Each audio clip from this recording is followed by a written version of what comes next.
আজকে রাজনন্দিনীতে খেতে গিয়ে এমন একটা ইনসিডেন্ট হবে আমি না সত্যি কোনোদিনই ভাবিনি। তো চলো পুরো ভিডিওটা দেখতে থাকো, তাহলে তোমরাও বুঝতে পারবে যে কি ঘটনা ঘটেছিল।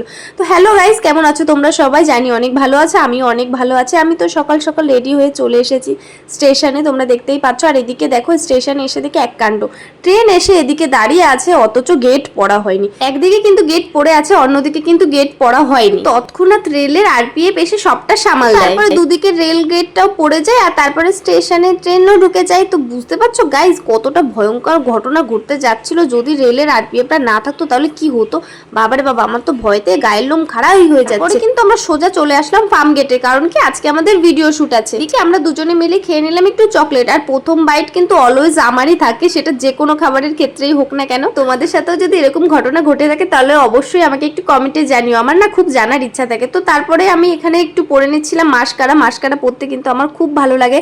তারপরে আমাদের কিন্তু শ্যুট চালু হয়ে গেছিল আর তার জন্য একটু ফুল লাগতো, এদিকে ফুল কোনো পাচ্ছিলাম না বলে ওই কাশফুল দিয়ে চালাতে হয়েছে। আর জন্য ওকে মেয়ে সাজতে হয়েছে। আর ওকে মেয়ে সেজে কেমন লাগছে অবশ্যই কমেন্টে জানিও। আমাদের শুট কমপ্লিট হলো। টাটা। আমাদের শুট কমপ্লিট। আমার আজকে সিন এরকম একটা ছিল, তার জন্য এরকম করলাম, এরকম কিছু ভেবো না। তো তারপরে আমরা পেট্রোল পাম্পে চলে গেলাম। পেট্রোল পাম্পের থেকে তেল ভরে নিয়ে সোজা চলে আসলাম ক্যাফেতে। ক্যাফেতে এসে তো আমরা একটু খেয়ে নিয়েছিলাম চিকেনের আইটেমটা, কি বেশ যেন ছিল, আমি না নামটা ভুলে গেছি। তো যাই হোক এই মুহূর্তে আমার মনে পড়ছে না। তো তারপরে দেখো ওই যে প্রথমেই বললাম না তোমাদের, আমার ফার্স্ট বাইটটা অলওয়েজ আমার থাকে, সেটা আর বলে দেওয়া লাগে না। তো এখানেও তাই হলো। পরে আমরা ক্যাফেতে একটু আড্ডা দিয়েই সোজা আবার বেরিয়ে পড়লাম হাবড়ার দিকে। যেতে যেতে কি সুন্দর একটা ক্যাফে দেখলাম গাইস, পরের দিন এটাতেই যাবো। আর তারপরে দেখো গাইস এখানে একটা খুব মর্মান্তিক ঘটনা ঘটে গেছে। একজন চাল নিয়ে যাচ্ছিল, তো ওনার সমস্ত চাল ওখানে পড়ে যায়। ভগবান করুক ওনার যেন এরকম দিন আর কোনোদিনও না দেখতে হয়, ওনার কেন কারোর যেন এরকম দিন না দেখতে হয়। তারপরে আমরা সোজা চলে আসলাম যেখানে যাব বলে এসেছিলাম। আসলে না আমরা প্রথমে কোনো ঠিকঠাক করে আসছিলাম না যে আজকে আমরা এখানে আসব, কিন্তু হঠাৎ করে প্ল্যানিং হলো তো চলো যাই। তো যেমন ভাবনা তেমন কাজ, চলে এসেছি আমরা এখন হাবড়াতে নতুন রাজনন্দিনীর মানে আউটলেটটা দেখবো। চলো গাইস ভেতরে যা যাক, আর সবটাই তোমাদের সাথে শেয়ার করব, কেমন কি সাজিয়েছে সবটাই কিন্তু দেখতে পারবে তোমরা এই ভিডিওর মাধ্যমে। প্লিজ তোমরা স্কিপ করো না, দেখতে থাকো। ভিডিওটা একটু বড় হচ্ছে ঠিকই, কিন্তু কি আর করা যাবে বলো, সমস্ত ডিটেলস থাকছে কিন্তু এই ভিডিওতে। তোমরা দেখো আর দেখলেই তোমরা বুঝতে পারবে যে এত সুন্দর সাজিয়েছে, মনে হচ্ছে কি মানে আমি কোথায় কোনো লাক্সারিয়া জায়গায় যেন আমি চলে এসেছি। তো ঢুকেই দেখি কি এখানে গণেশ বাবাজির মূর্তি, সরি গণেশ দাদাজির মূর্তি রয়েছে। সেখানে আমি একটু প্রণাম করে নিলাম আর সোজা তারপরে আমরা ভেতরের দিকে চলে আসলাম। আমি না খুঁজেই পাচ্ছিলাম না যে কোথায় যেতে হবে, কোথায় বসে খাবো, আমি ঠিক বুঝতেই পাচ্ছিলাম না। মানে এতগুলো ফ্লোর রয়েছে না এখানে, আমার না ঠিক গুলিয়ে যায়। আমি কিন্তু রেস্টুরেন্টে এই প্রথমবার এসেছি, আমি কিন্তু কখনো আসিনি আগে পরে।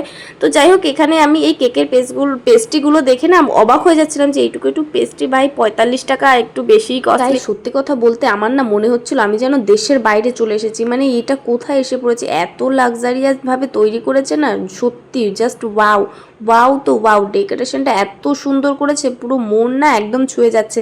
আর এখানকার স্টাফদের ব্যবহার কিন্তু খুব সুন্দর, মানে ভীষণই সুন্দর। মনে হচ্ছিল যেন আমার নিজের বাড়ির লোক বা কত চেনা পরিচিত বন্ধু বান্ধব, এমনটাই মনে হচ্ছিল। এত ভালোভাবে আমাদের ট্রিট করছিল যে কি আর বলবো, মনে হচ্ছিল যে আমরা এখানে যেন থেকেই যাই। আমার না এই চোখের মুখোশটা পরে কেমন যেন নিজেকে পরি পরি মনে হচ্ছিল। তোমাদের কি মনে হচ্ছে, আমাকে কি সত্যি পরি লাগছিল? কারা কারা এখানে এসেছো আগে পরে বা এর পরে আসতে চাইছো অবশ্যই কিন্তু আমাকে কমেন্টে জানিও। আর এইদিকে দেখো এইদিকে রয়েছে মকটেলের সেশন, তোমরা আসলে দেখতেই পারবে, একদম ডান দিকে রয়েছে।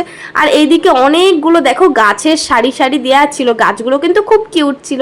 তারপরে এই যে ঘাড়ে হাত দিয়ে কাকুটাকে দেখতে পাচ্ছ, ইনি কিন্তু এখানকার মালিক।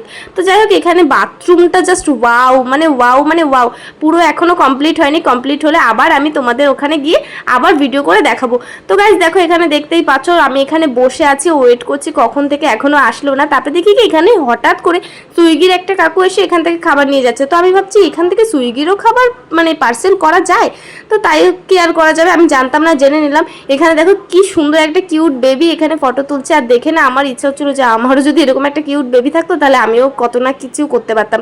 তো গাইস দেখো এখানে আমি একটা এসে না আমি এই জিনিসটা বুঝতে পারছিলাম যে মিরর সেলফি দিয়ে আমি কিভাবে এখানে সেলফি তুলবো বা ফটো তুলবো। ভাবতে ভাবতে এদিকে দেখি কি আমাদের পিৎজাটা চলে এসেছে। তো গাইস আজকে আমরা পিৎজাই অর্ডার দিয়েছিলাম, বেশি কিছু অর্ডার দিইনি, কারণ আজকে আমরা জাস্ট ঘুরতেই এসেছিলাম, খাওয়া দাওয়ার উদ্দেশ্যটা আজকে ছিল না। কিন্তু কি করা যাবে, এসেছি যখন কিছু না খেলে হয়, তার জন্য আমরা একটু পিৎজা অর্ডার করে নিয়েছিলাম। তো আমি বললাম, আবারও বলছি, ফার্স্ট বাইট অলওয়েজ আমার, তার জন্য ফার্স্ট বাইট আমারই হলো। তো তারপরে আমি ভাবলাম আমি একটু না খাওয়ালে হয়, জিনিসটা কেমন দেখায়, তার জন্য আমিও একটু খাইয়ে দিলাম। আর এই দেখো, এর ফাজলামি করার আর জায়গা পায় না। আর এখানে কাকুটা জিজ্ঞাসা করছিল যে খাওয়া দাওয়া ঠিক আছে কিনা, আর আমরা দুজনেই বলছিলাম খাবার দাবার খুব ভালো ছিল। আর গাইস কি আর বলবো, যে মানে যতটা ভেবেছিলাম ততটাও না আর কি। তো যাই হোক, আমি এখানে বাড়িতে হাবুড়ের মতন খাই, কিন্তু ওখানে গিয়ে একটু স্টাইলিশ না মেরে খেলে হয় বলো? মানে সবাই এত সুন্দর সুন্দরভাবে খেতে পারে, আমি না খেতেই পারি না। খেতে গেলে আমার শুধু পড়ে যায়, ওই যে দেখতেই পেলে আবারও পড়ে গেল। তো এখানে দেখো, আমি খেতে গিয়ে আমার নাকে একটু সস লেগে গেছে, আর ও একদম নাকের মধ্যে ঢুকিয়ে দিচ্ছে আমার ক্যামেরাটা, যে কি আর করা যাবে। তারপরে আমাদের এখানে চলে আসলো বিলটা যখনই দিতে যাব তখন স্ক্যান হচ্ছে না, কেন জানি না, আমাদের তো কপালটাই খারাপ। তো গাইস কি করা যাবে, তারপরে কোনো রকমের বিল দেওয়া হলো। বিল দেওয়ার পরে তারপরে যে কি যেন একটু মিষ্টি না কি যেন জিরে টিরে দিল, আমরা দুজনে মিলে খেয়ে নিলাম।